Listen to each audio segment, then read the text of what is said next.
episode of Lost in the Farmer's Market, where today we have a special set of episodes. This is the first of two, and there will be more as we do more of the Wild Harvest Tour. Yeah, that's right.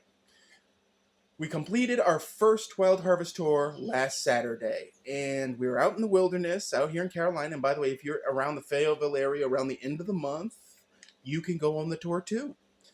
And basically what it is it's myself and two mycologists, and we go out in the woods and we identify stuff that you can eat and stuff that will mess up your stuff. We had a funny encounter with eastern poison oak, which is something you don't see outside of the woods generally.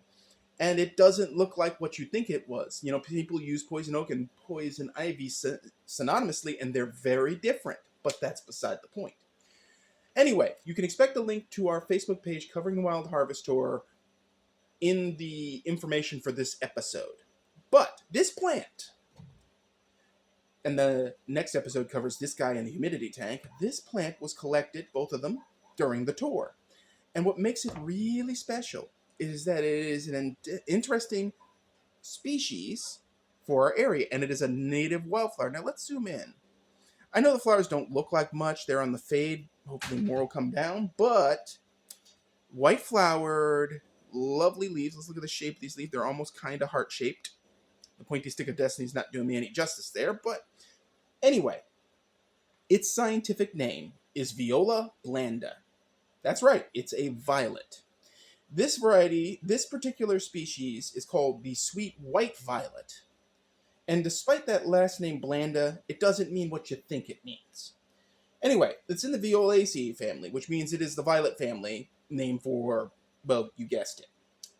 Blanda actually means mild, pleasant, or charming, though in some senses, it also apparently means seductive and a few other things. But I went with the nicest connotations, because at first, when I read blanda, I thought, why didn't they use alba, which actually means white? But you know, sweet white violet, mild, pleasant, or charming. Okay.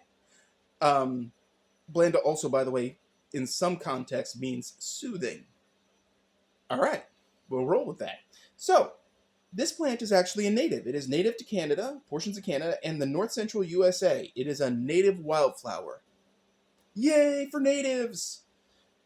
It is hardy in USDA zones 2A through 8A. Now, a lot of guides say 7B. And consequently, ironically, after I wrote this script, I found out that the test gardens are now officially in Zone 8B. And where we did the tour should also technically be in Zone 8A or 8B. So, that's what happens when some official websites don't update their stuff, but that's okay. They only just changed the USDA maps within the last few months or so, something like that. They officially announced it, and this is the first time they've changed it again in 10 years, so the times are a-changing. But anyway, this plant is perennial and deciduous, meaning it'll die back to the ground and, quote-unquote, disappear and then reappear next year. Don't worry, we're not holding that against this plant. It is a very cool-looking plant, and violets are one of my favorite plants anyway, so yeah. Its soil pH preference is 6.0 to 6.5, or essentially acidic. It is tolerant of poor soil, and the soil that I dug this out of was a sort of sandy, iron oxide, mild amount of sediment kind of soil. It was pretty poor, and I gently dug it out and bagged it. And in fact, if I tilt the camera, that's the sample bags I use. They're just basically extra large sandwich bags. But anyway, its exposure is partial shade, 2 to 6 hours, or dappled sunlight. And since it was found in the woods, dappled sunlight was what it was getting. Its height can be 3 to 6 inches, and its width can be 9 to 12 inches. It is also known as the Wildenau violet and the woodland white violet. Yeah, okay. At least Wildenau is interesting. It sounds like a character out of Harry Potter that's casting bad spells or something, but whatever. Now, this plant is deer resistant, which you kind of have to be if you're out in the wilderness, because deer will eat just about anything. Shame they don't eat poison ivy and poison oak, but I digress. Slackers! It spreads by seed and stolons. Now, some of you are wondering biologically what the difference between a rhizome and a stolon is. A stolon, not to be confused with a dictator in communist Russia.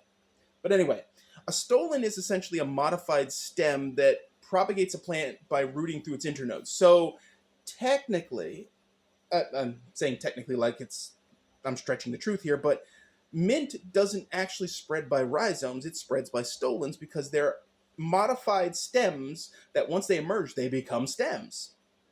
Rhizomes are actually rootstock, creeping rootstock, which the plant in the back here, this other mystery violet, which we'll cover in the next episode, spreads by rhizomes also and not stolons, which is interesting. Biologically, these are opposite ends of plant structures that do the same thing but do it slightly differently. Now, by seed, that's conventional. Actually, if you look here, this is a seed pod right here. And this is the white flower, and that's a dead flower. I'm going to have to trim this guy. I've had them in high humidity chambers to get them past the shock of being collected, transported, jostled around in my field forage bag, and so forth. And they're doing great.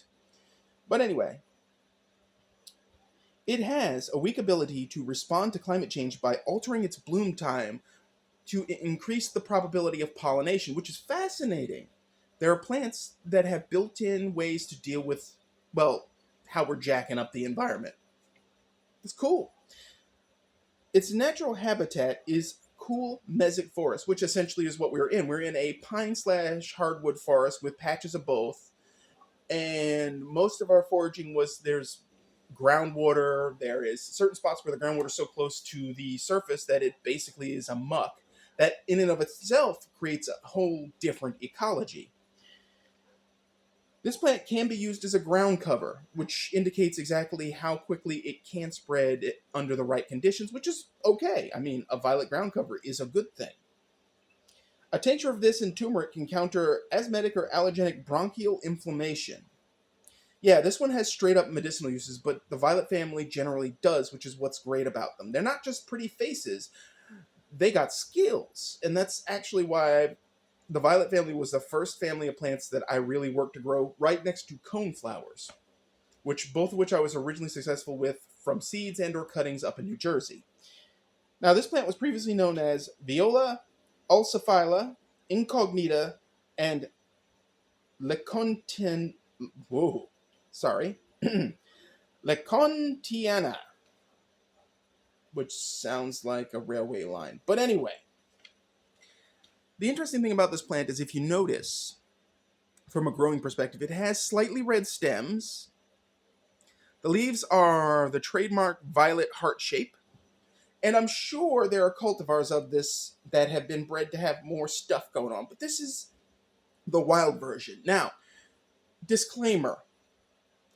I do not authorize anyone just go out into the woods and pluck things out of the wilderness, generally speaking. These were plucked because I wanted to bring them back to study them. This is a professional horticultural operation here. And on the Wild Harvest Tour, I wanted to have information after the fact to give to the folks who went to the tour, have publicly produced, and that's what these videos are about in this case. This little mini-series. In general purpose, we were on private property and we were authorized to be there. I do not authorize wild harvesting and collection without the clearance of the property owner, and if you're going to wild harvest, only take what you need, do not over harvest. Some plants are rare in the wild because people don't know when to stop. For instance, the original native range of Aloe barbadensis or aloe vera is unknown because there are virtually no wild stands because we harvested it. It only exists in collection, in cultivation largely. We really botched that one.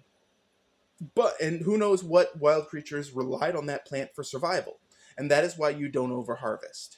So, this plant is here for your education. And I'm going to grow it here in the test gardens and add it to my wild forest in the hopes that it will spread, do well, and look good. But in the meanwhile, if you have any comments or thoughts about this episode, please leave a comment. If you like this episode, please hit like, and please hit subscribe. It helps the episodes. As we do more Harvest Tours, there will be more Harvest Tour specials in our episodic content. I thank you for watching. The Forge blog is still going. We are going to have some interesting entries in the next few days because I found some really crazy stuff. And as always, folks, thanks for watching. Keep them growing. Have a wonderful weekend.